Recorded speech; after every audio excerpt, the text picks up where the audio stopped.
Tell me if this sounds like you. I don't know what I want. I don't know who I am. Or I just don't know where to start to make the change. Because we're seeing a lot of this at the moment, this sense of just being lost. So this exercise that I'm about to show you will help you uncover more meaning in your life. It'll show you what changes to make so that you can fill your life with more of what you really want. This video is for you to get that clearer direction, to get that sense back of who you truly are, to listen to yourself and do more of what you love about your life. So the exercise that I want to show you to help you get more clarity in the things that you do want and the person that you do want to be and some of those core values of yours that will help you get that clear direction is called Our Three Selves.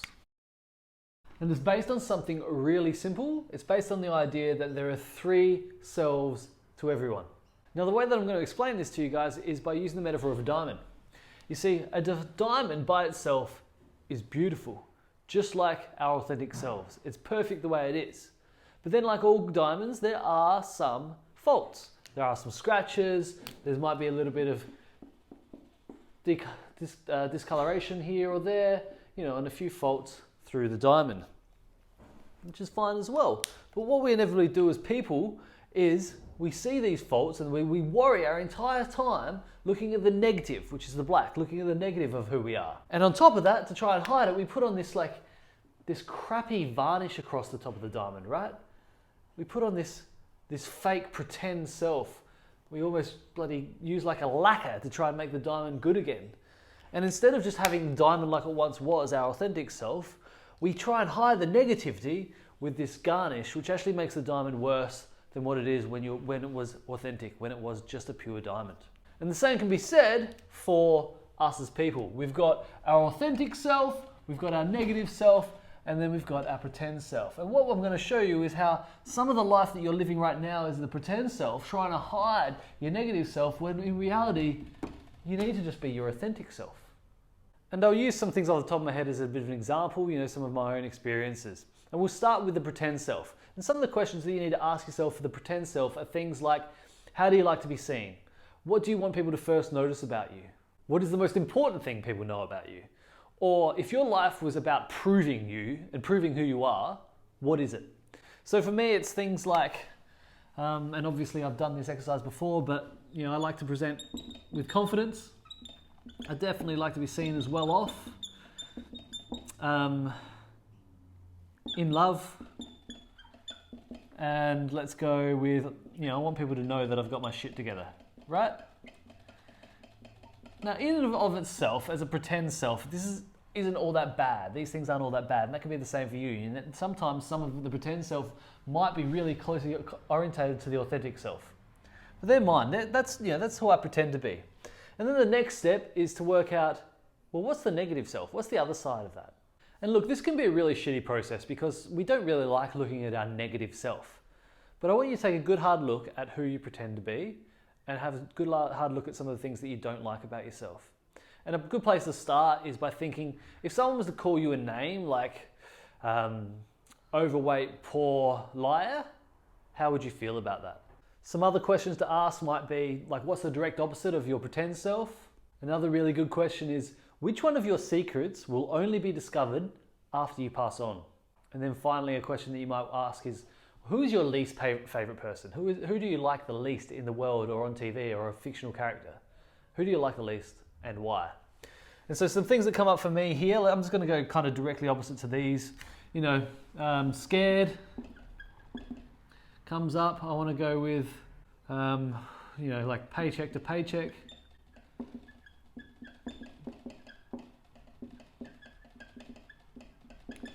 Clearly things like unhappy, lost, drowning. That kind of overwhelming feeling of not having your shit together. So there, if you can see, I've got my pretend self and now I've got my negative self. And we look at these things and we think, yeah, they're the things that I'm pretending to be here to hide this person from the world. And then the next step is to work out our authentic self. Now remember, the authentic self is the diamond underneath all the varnish and the diamond that's okay with the nicks and the discolorations and some of the faults. And one of the best questions to ask yourself when you're thinking about who you are as an authentic self is, who do you come home to? Who are you when you're most at home? Another really good question is, who do you do, or who are you when nobody's watching? Or another one is, if you were totally safe to do whatever you wanted to do, what would you do differently with your life?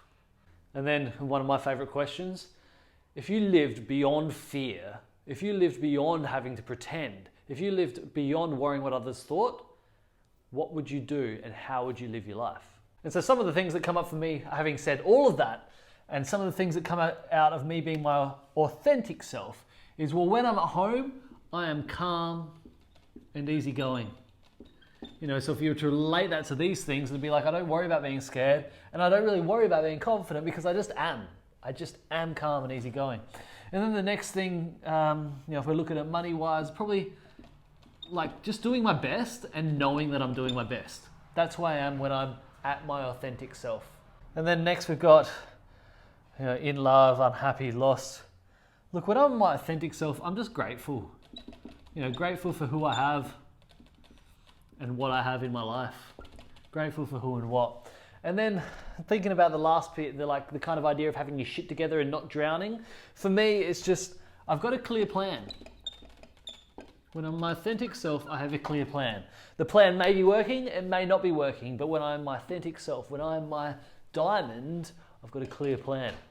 So you can see the process we've gone through there. Metaphor of the diamond, but essentially you've got, who do you pretend to be?